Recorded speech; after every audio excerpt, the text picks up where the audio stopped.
इस बीच में सीडीएस का एक बयान जिसमें उन्होंने ब्लूमबर्ग को इंटरव्यू देते हुए यह कहा कि हां हमारे भी कुछ नुकसान हुए हैं, लेकिन जब उनसे पूछा गया कि क्या 6 फाइटर जेट गिरे हैं, तब उन्होंने अपनी तरफ से इनकरेक्ट कहकर बस इस सवाल को विराम दे दिया कि नुकसान तो हुआ है, 6 से कम भी हो सकते हैं, 6 से ज्यादा भी हो सकते हैं। यह बात तो अब आने वाले समय में 21 जुलाई से जब पार्लियामेंट्री सेशन मानसून सत्र शुरू होगा, संभवतया उस समय निकलकर देश को पता चलेगा। यह आप और हम कयास लगा सकते हैं, क्योंकि संसद में पहलगाम पर भी चर्चा होगी और संसद के अंदर जो हमारे नुकसान हुए हैं, हमने या पाकिस्तान का जो नुकसान किया है, उन सब पर बातें निश्चित ही होंगी। हमने इस विषय पर आपको 2 दिन पहले एक सेशन दिया था जिसमें यह जानकारी दी थी कि सीडीएस के बयान से यह तो निकला है कि हमारे फाइटर जेट गिरे हैं, लेकिन फिर से एक जानकारी यहां पर तैरने लगी और वो ये थी, हमारे विमान गिर गए, हमने उनका क्या नुकसान किया, हमारा ही नुकसान हुआ, फिर हमने उनका क्या किया। हम अपनी तरफ से कोई नंबर ही नहीं बता रहे, हमने कोई नुकसान भी किया है कि नहीं किया है। अब आपको यह जानकारी भी हमारी ही सेना के द्वारा दी जा रही है। फिलहाल के लिए यहां सोर्सेज के माध्यम से खबर बाहर आती है, एएनआई की तरफ से इस न्यूज को कवर किया जाता है और खबर क्या आती है कि इंडियन एयरफोर्स ने 6 पाकिस्तानी जेट को मार गिराया, C-130 एयरक्राफ्ट कैरियर को मार गिराया और यूसीएवीज जो थे इस ऑपरेशन सिंदूर के दौरान मारे गए। इंडिया ने 6 पाकिस्तान एयरफोर्स के फाइटर जेट और 2 सर्विलांस एयरक्राफ्ट, एक C-130 जो कि मालवाहक जहाज है वो, और 30 से अधिक मिसाइल और चाइनीज विंग लूंग ड्रोन जो थे वो ऑपरेशन सिंदूर के दौरान मार गिराए थे। यह खबर जैसे ही आती है फिर से यह खबर बड़ी बनने लगती है। यह खबर इतना ज्यादा स्थान पकड़ती, इससे पहले पाकिस्तान बाहर आ गया और पाकिस्तान ने हमारी सेना या एयरफोर्स जिस बात को नहीं बता रही थी, वो बात भी पाकिस्तान खुद से आकर दुनिया को बता दिया। पाकिस्तान ने एक डोजियर बनाया। डोजियर बोले तो दस्तावेजों को इकट्ठा करके एक प्रकार की बुक बनाई है या फिर फाइल तैयार की है दुनिया के लिए, और उस फाइल में उन्होंने वो जगह खुद से बता दी जहां जहां पर भारत ने नुकसान पहुंचाया। इंटरेस्टिंग बात यहां पर यह लग रही है कि भारतीय सेना ने तो देश को भी इतनी जगह जानकारियां नहीं दी थी। हमारी सेना ने अपने ही देश में जो जानकारियां दी उसमें भी कुछ कम जानकारियां ही दी थी कि हमने केवल इन इन जगह नुकसान पहुंचाया है। पाकिस्तान उनसे भी कई ज्यादा टारगेट बता रहा है दुनिया को कि हमारे 7 और टारगेट थे जिनको इंडिया कह ही नहीं रहा कि हमने यहां पर मार लगाई थी। मतलब अब देखकर ऐसा लग रहा है कि भारत मारने में भी कोताही बरत रहा था या फिर मार तो ढंग से रहा था, बस बता कम रहा था। ये वो वाली बात है, 2 थप्पड़ मार करके 1 काउंट कर रहे हो। ये कुछ उस तरह की पिटाई भारत पाकिस्तान की लगा रहा था। यह बात पुख्ता रूप से जब पाकिस्तान की तरफ से ही दुनिया में आने लगती है कि सर इन्होंने 7 जगह कम बताई हैं, इन्होंने हमें 7 जगह और मारा है, उसके बाद में यह खबर ज्यादा सेंसिबल लगने लगती है कि भारत ने जब इतना मारा है तो भारत ने यह जो बात बताई है कि हमने इनके फाइटर जेट गिराए हैं। और इंटरेस्टिंग बात यह है कि भारत ने जो इनके फाइटर जेट्स को नुकसान पहुंचाया है उनमें से इनके हैंगर्स में खड़े हुए फाइटर जेट्स का नुकसान भी शामिल है। हैंगर बोले तो अभी थोड़ी देर में समझ में आएगा, आसान भाषा में कहें तो एक तरह की पार्किंग समझ लीजिए जहां जाकर फाइटर जेट्स को रखा जाता है। हमने जब हैंगर के ऊपर बम गिराए हैं जिसकी तस्वीरें उपलब्ध हैं, उन हैंगर के अंदर जो फाइटर जेट थे या विमान थे, अभी उनके मलबे से नंबर काउंट नहीं किया गया है कि वहां रखे हुए कितने फाइटर जेट नुकसान हुए हैं। ठीक है, तो आइए अब इस सेशन की आगे व्याख्या करते हैं, जानने का प्रयास करते हैं, क्योंकि न्यूज एजेंसी एएनआई ने सरकारी सूत्रों के हवाले से यह जानकारी दी कि भारत ने पाकिस्तान के 6 फाइटर जेट और 3 एयरक्राफ्ट और 10 से ज्यादा ड्रोन मिसाइलों से तबाह किए हैं।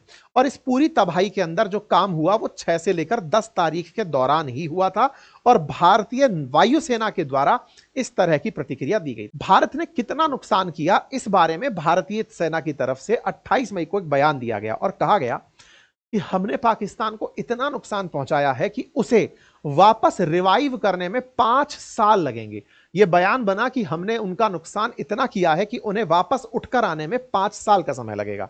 इस पर चीफ ऑफ डिफेंस स्टाफ ने कल के दिन एक मीडिया मतलब एक पब्लिक इंटरेक्शन में जहां पर उपस्थित थे, department of defence and strategic studies का कोई कार्यक्रम था, वहां पर आप बोल रहे थे, तब इन्होंने बयान देते हुए कहा कि हमने पाकिस्तान का जो नुकसान पहुंचाया है उसके लिए हम आपको मतलब इन्होंने जानकारी देते हुए कहा कि पाकिस्तान इस तैयारी में था कि वो 48 घंटे में भारत को घुटने के बल टिका देगा, लेकिन हमने जब जवाबी कार्रवाई की, हमने 8 घंटे में ही पाकिस्तान को खुद से आगे से सीज फायर कॉल करवाने के लिए तैयार कर दिया। मतलब इन्होंने अपनी तरफ से कहा कि 10 तारीख के दिन रात करीब 1 बजे पाकिस्तान का उद्देश्य था कि वो इंडिया को 48 घंटे के अंदर घुटने के बल बिठा देगा, मतलब कि सरेंडर करवा देगा। पाकिस्तान इस तैयारी से काम कर रहा था। 10 मई के दिन रात 1 बजे यह जानकारी क्रॉस वेरीफाई कहां से होती है? यह क्रॉस वेरीफाई होती है जब पाकिस्तान के प्रधानमंत्री ने यह बयान दिया था। आपको याद होगा पाकिस्तान के प्रधानमंत्री का बयान था इसी तारीख के लिए, 10 मई के लिए। उनका बयान था कि सुबह 2:30 बजे उनके पास आसिम मुनीर जो हैं उनका कॉल आया और उन्होंने कहा कि हमारे नूर खान एयरबेस को भारत ने नुकसान पहुंचाया है। पाकिस्तान के प्रधानमंत्री ने खुद यह बात एडमिट की। तो उनसे यह पूछा गया होगा कि भाई जब पीएम यह बात बोल रहा है, आप भी तो बोलो कि आपने किया क्या था। तो बोले हमने उनके यहां पर 1 बजे हमला किया था, और हमने जो उनके यहां पर 1 बजे हमला किया उसके बाद उन्होंने तैयारी की। देखिए सबके क्या है ना, जासूस सिस्टम होते हैं दोनों तरफ। उनको हमारी जानकारियां पहले से पता होती हैं और उनकी जानकारियां भी शायद हमें पता होती होंगी। यही काम हमारी खुफिया एजेंसियों का होता है।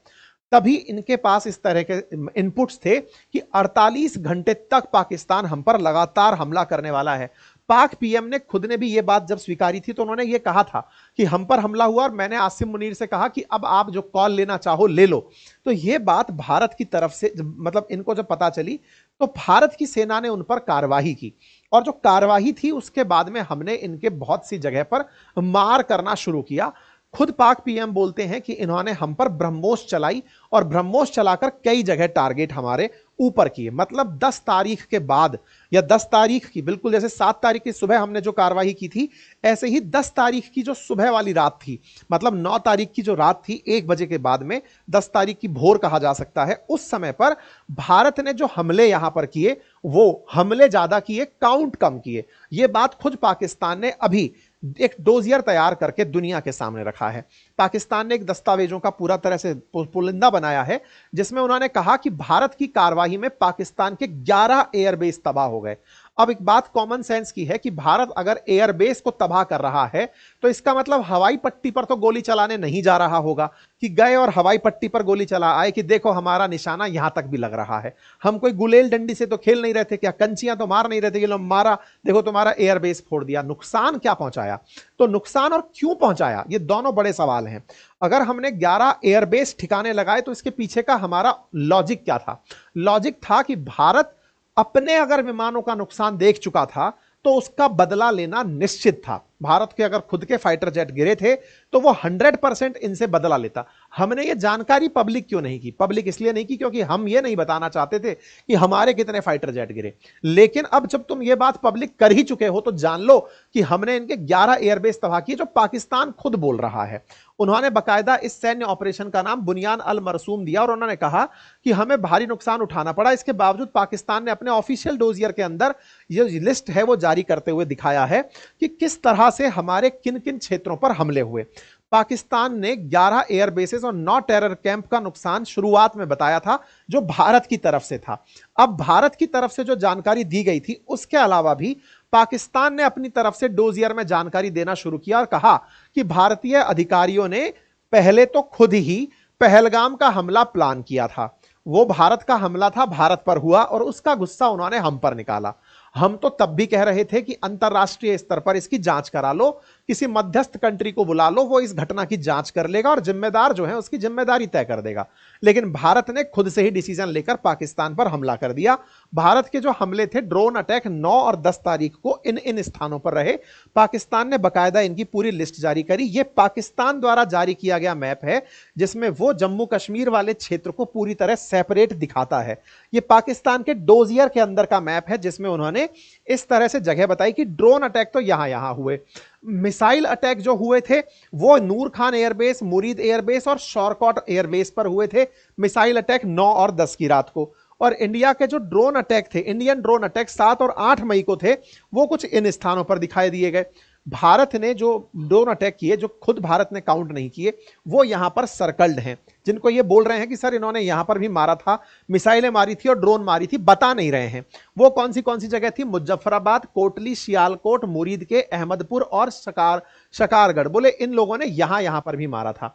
बाकायदा दोनों तरफ से कंपेयर कराया गया कि क्या तो बताया गया और क्या नहीं बताया गया। इस तरह से पूरा पूरा एक प्रोफाइलिंग और लिस्ट निकल करके यहां पर चली आई। तो कुल मिलाकर के बात यह है कि भारतीय सेना ने जिस तरह से इन क्षेत्रों को टारगेट करना शुरू किया, जिन जगहों पर हमने ड्रोन के निशाने लगाए, जिन क्षेत्रों को हमने टारगेट किया, अब वो पाकिस्तान अपने डोजियर में लेकर घूम रहा है और कह रहा है कि भारत ने हमें बहुत मारा।